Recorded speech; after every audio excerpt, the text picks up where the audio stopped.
জাতীয় থেকে আন্তর্জাতিক, প্রান্তিক জনপদ থেকে নগর চারপাশে ঠিক কি ঘটছে এই মুহূর্তে তা নিয়ে আয়োজন এখন চারদিক। সঙ্গে রয়েছি শারমিন পুতুল।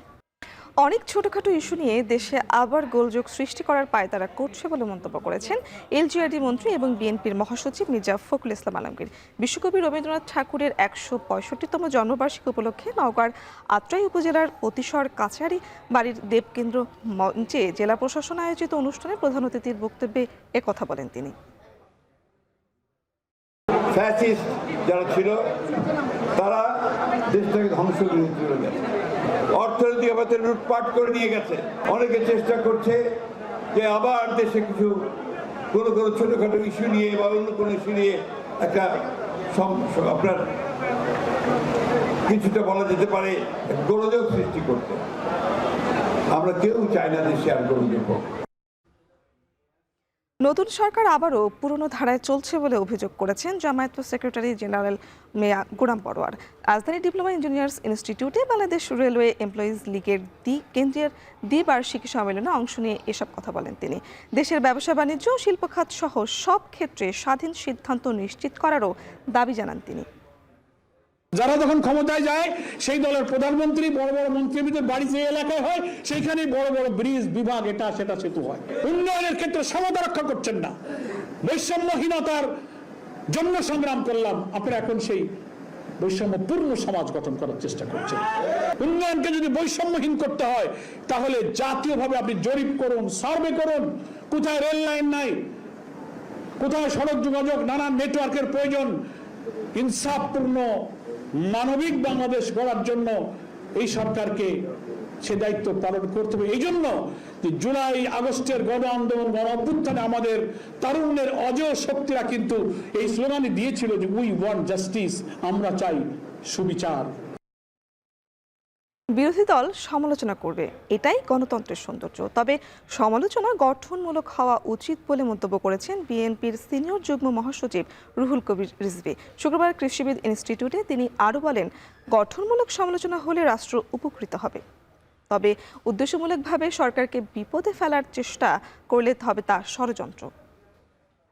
গণতন্ত্র মানেই তো হচ্ছে সরকার তার কাজ করবে আর বিরোধী দল তার সমালোচনা করবে, এটাই নিয়ম এবং এটাই হওয়া উচিত। এটাই হচ্ছে গণতন্ত্রের সৌন্দর্য। তো সেটা তো কেউ সমালোচনা করতেই পারে, তারা বিরোধী দল যারা আছেন তারা সেই সমালোচনাগুলো করবেন, তবে সমালোচনাটা যেন গঠনমূলক হয়। সকাল ৮টা পর্যন্ত গত ২৪ ঘন্টায় হাম ও হামের উপসর্গে আরও ৭ শিশুর মৃত্যু হয়েছে। স্বাস্থ্য অধিদপ্তরের বিজ্ঞপ্তিতে জানানো হয়, এই নতুন সময়ে নতুন করে হাসপাতালে ভর্তি হয়েছে ১,৪৯৪ জন। এদিকে হামের ভয়াবহ প্রকোপে রাজধানীর সরকারি হাসপাতালগুলোতে দেখা দিয়েছে চরম বেড সংকট। একে হাসপাতাল থেকে আরেক হাসপাতালে ছুটছেন অভিভাবকরা, কিন্তু অধিকাংশ জায়গাতেই মিলছে না ভর্তি হওয়ার সুযোগ। শিশুদের জন্য পর্যাপ্ত আইসিইউ ও ডেডিকেটেড বেড না থাকায় চিকিৎসা ব্যবস্থার সীমাবদ্ধতা আরও স্পষ্ট হয়ে উঠেছে।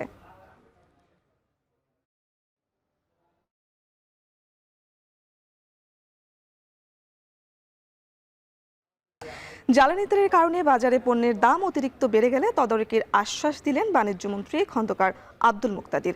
এ সময় কেউ বাজার প্রভাবিত করার চেষ্টা করলে তাদের ছাড় না দেওয়ার হুঁশিয়ারি দেন তিনি। শুক্রবার দুপুরে সিলেটের বাণিজ্যমন্ত্রী আরও বলেন, মার্কিন চুক্তি বাস্তবায়নে কোনো ধারা যদি দেশের স্বার্থের বিপক্ষে যায় তা পরিবর্তনের সুযোগ চুক্তির মধ্যেই আছে। বাজারের মতো করেই চলে, এটা যদি কেউ করার চেষ্টা করে, মার্কেট ম্যানিপুলেট করার চেষ্টা করে, এটা তার জন্য সুখকর হবে না। আর যারা তদারকি সংস্থা তারাও চায় না কারো বিরুদ্ধে শাস্তিমূলক ব্যবস্থা নিতে। তো এরকম পরিস্থিতির জন্য আমাদের না যেতে হয়, সেটাই কাম্য। বন্দরের এফিসিয়েন্সি বাড়ানোর দরকার, এই বিষয়টা আপনার সাথে সরকার পুরোপুরি একমত। সেই জন্য একটা কন্টেইনার টার্মিনাল হ্যান্ডলিংয়ের জন্য একটা ডেনিশ কোম্পানিকে দায়িত্ব দেওয়া হয়েছে। বিচারকদের বদলি বা পদায়নে সরকারের হস্তক্ষেপের কোনো সুযোগ নেই বলে মন্তব্য করেছেন আইনমন্ত্রী মোহাম্মদ আসাদুজ্জামান। তিনি বলেন, একটি স্বাধীন বিচার বিভাগ নিশ্চিত করতে চায় সরকার। শুক্রবার সকালে খুলনায় আইনজীবীদের সংবর্ধনা ও নবীনবরণ অনুষ্ঠানে প্রধান অতিথির বক্তব্যে মন্ত্রী এসব কথা বলেন। এই বিচার বিভাগকে সঠিক গন্তব্যে আগামী দিনের জন্য যুগোপযোগী করার জন্য, স্বাধীন বিচার বিভাগ গঠন করার জন্য, স্বাধীন বিচারালয় গঠন করার জন্য, বিচার কার্যের স্বাধীনতা আনার জন্য একটি স্বচ্ছ, সুন্দর, মেধা প্রজ্ঞায় সমৃদ্ধ একটি বার প্রয়োজন।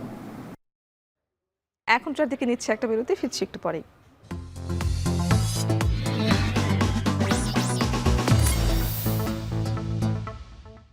বিরতির পর ফেরাম, আপনারা দেখছেন এখন চারদিক। এনসিপিতে আনুষ্ঠানিকভাবে যোগ দিলেন আরও 3 শতাধিক নেতাকর্মী। সকালে রাজধানীর বাংলা মোটরে দলটির কেন্দ্রীয় কার্যালয়ে যোগদান অনুষ্ঠান হয়। এ সময় রাজধানীর বিভিন্ন ওয়ার্ড ও থানা থেকে যোগ দেয় নতুন সদস্যদের মধ্যে প্রায় 120 জন নেতাকর্মীর উপস্থিতি ছিলেন। সে অনুষ্ঠানে নবাগতদের ফুল দিয়ে বরণ করেন দলটির কেন্দ্রীয় নেতারা। তাদের রাজনৈতিক কর্মকাণ্ডে সক্রিয় ভূমিকা রাখার আহ্বান জানান। এ সময় বক্তারা বলেন, দেশের বিদ্যমান রাজনৈতিক পরিস্থিতিতে তরুণ ও তৃণমূল পর্যায়ে নেতাকর্মীদের এনসিপির প্রতি আগ্রহ দিন দিন বাড়ছে। অনুষ্ঠানে নতুন যোগদানকারীদের মধ্যে 35 জনের নাম আনুষ্ঠানিকভাবে ঘোষণা করা হয়।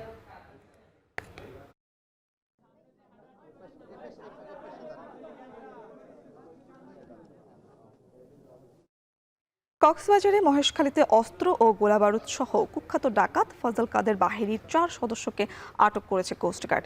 আটকের পর তাদের তথ্য তল্লাশি চালিয়ে 2টি দেশীয় আগ্নেয়াস্ত্র ও 3 রাউন্ড তাজা কার্তুজ ও 5টি দেশীয় অস্ত্র উদ্ধার করা হয়। শুক্রবার সকালে কোস্টগার্ড মিডিয়া কর্মকর্তা লেফটেন্যান্ট কমান্ডার সাব্বির আলম সুজন আরও জানান, গোপন সংবাদের ভিত্তিতে অভিযান পরিচালনা করে মহেশখালী থানাধীন ধলঘাটা নাসির ডেল সংলগ্ন এলাকা থেকে আটক করা হয়।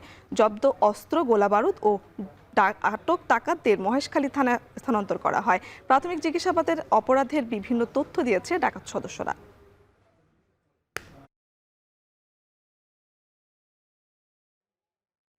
পুলিশের বিশৃঙ্খলা অনেকাংশে গুছিয়ে আনতে সক্ষম হয়েছে সরকার, এমন মন্তব্য করেছেন পুলিশ মহাপরিদর্শক মোহাম্মদ আলী হোসেন ফকির।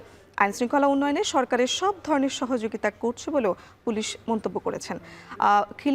খিলক্ষেত থানায় বড়ুয়া এলাকায় পুলিশ ফাঁড়ি উদ্বোধন শেষে তিনি আরও বলেন, 300 ফিট এলাকায় অস্ত্রের বিস্তার, চুরি ও ছিনতাই প্রতিরোধ করতে চালু করা হয়েছে খিলক্ষেত পুলিশ ফাঁড়ি। বিগত সময়ে রাজনৈতিক অস্থিরতার কারণে পুলিশ ঠিকভাবে কাজ করতে পারেনি বলেও অভিযোগ করেন তিনি। পুলিশের সেবা জনগণের দোরগোড়ায় পৌঁছে দিতে পুলিশ কাজ করছে বলে জানান তিনি। পুলিশ ফাঁড়ি সহ traffic division, DB, MT workshop, police lines ইত্যাদিভাবে আমাদের 6000-এর উপরে অফিসার ফোর্সের চাহিদা আছে, সেগুলো কাজ চলবে। এভাবে আমরা বিভিন্ন এলাকায় ক্রাইমকে কন্ট্রোলে আনার জন্য একদিকে আমরা ভৌত অবকাঠামো এক্সটেনশন করতেছি, ফাঁড়ি এক্সটেনশন করতেছি, পাশাপাশি আমরা টেকনোলজিক্যালি আগায় যাচ্ছি। জনগণের নিরাপদ বসবাসের জন্য আমরা পুলিশের যে দাবি দেওয়া ছিল অচিরেই তারা আমাদেরকে দিচ্ছেন, এবং আগে যেভাবে বলা হতো যে আমলাতান্ত্রিক জটিলতা, ফাইল গেলে এটা সঠিক সময়ে সিদ্ধান্ত আসে না, এখন কিন্তু সেই দিন নাই। আপনাদের আশানুরূপ আইন শৃঙ্খলা উন্নয়নের জন্য সরকার সার্বিকভাবে সহযোগিতা করছে। শরীয়তপুরে বাংলাদেশ অলিম্পিক অ্যাসোসিয়েশনের কার্যনির্বাহী কমিটির সভা অনুষ্ঠিত হয়েছে। সভাপতিত্ব করেন অলিম্পিক অ্যাসোসিয়েশনের সভাপতি ও সেনাবাহিনী প্রধান জেনারেল ওয়াকারুজ্জামান। সকালে জাজিরার পদ্মা রিসোর্টে এই সভা অনুষ্ঠিত হয়। এ সময় অলিম্পিক অ্যাসোসিয়েশনের কার্যনির্বাহী কমিটির সদস্য, বিভিন্ন ক্রীড়া ফেডারেশনের প্রতিনিধি এবং সংশ্লিষ্ট কর্মকর্তারা ছিলেন। সভায় বাংলাদেশ অলিম্পিক অ্যাসোসিয়েশনের চলমান কার্যক্রম, আসন্ন জাতীয় ও আন্তর্জাতিক ক্রীড়া প্রতিযোগিতায় বাংলাদেশের অংশগ্রহণ, খেলাধুলার উন্নয়ন পরিকল্পনা, ক্রীড়া অবকাঠামো সম্প্রসারণ এবং ক্রীড়া বান্ধব নীতিমালা নিয়ে বিস্তারিত আলোচনা করা হয়।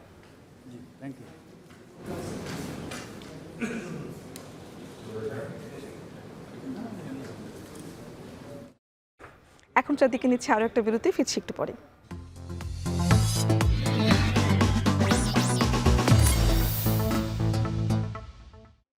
বিরতির পর ফিরলাম আরো একবার, আপনারা দেখছেন এখন চারদিক। তামিলনাড়ুতে সরকার গঠন নিয়ে কয়েকদিনের রাজনৈতিক নাটকীয়তার পর অবশেষে সংখ্যাগরিষ্ঠতা নিশ্চিত করেছে থালাপতি বিজয়ের দল টিভিকে। এনডিটিভি জানায়, বাম দল ও ভিসিকের সমর্থন পাওয়া সরকার গঠনের জন্য প্রয়োজনে 118 বিধায়কের সমর্থন নিশ্চিত করেছে তামিল নায়ক থেকে রাজনীতি বনে যাওয়া থালাপতি বিজয়। এই অবস্থায় রাজ্যপাল রাজেন্দ্র বিশ্বনাথ আর্লেকারের সঙ্গে আজ 3য় দফায় বৈঠকে বসতে যাচ্ছেন তিনি। এই বৈঠকে আনুষ্ঠানিকভাবে সরকার গঠনের দাবি জানাবেন থালাপতি। জানা গেছে, কংগ্রেসের 5 বিজয়ী বিধায়কের পাশাপাশি ভিসিকে, সিপিআই এবং সিপিএম এর 2 জন করে মোট 6 বিধায়কের সমর্থন পেয়েছে টিভিকে। ফলে দলটির সমর্থন এখন 119-এ পৌঁছেছে, যা 118 আসনের সংখ্যাগরিষ্ঠতার সীমা অতিক্রম করেছে। এর আগে রাজনীতিতে অভিষেক করে গত মাসের বিধানসভা নির্বাচনে 234 আসনের মধ্যে 108টি আসন জয়লাভ করে চমকে দেয় টিভিকে, যা ডিএমকে ও আইডিএমকের 62 বছরের রাজনৈতিক আধিপত্যের বড় ধাক্কা দেয়। শেষ করছি এখনকার দিকে। এখন টেলিভিশন ওয়েবসাইটে দেখতে ভিজিট করুন www.ekon.tv। এছাড়া ফেসবুকে দেখতে ভিজিট করুন facebook.com/tv.ekon এবং ইউটিউবে দেখতে ভিজিট করুন youtube.com/c/ekontv।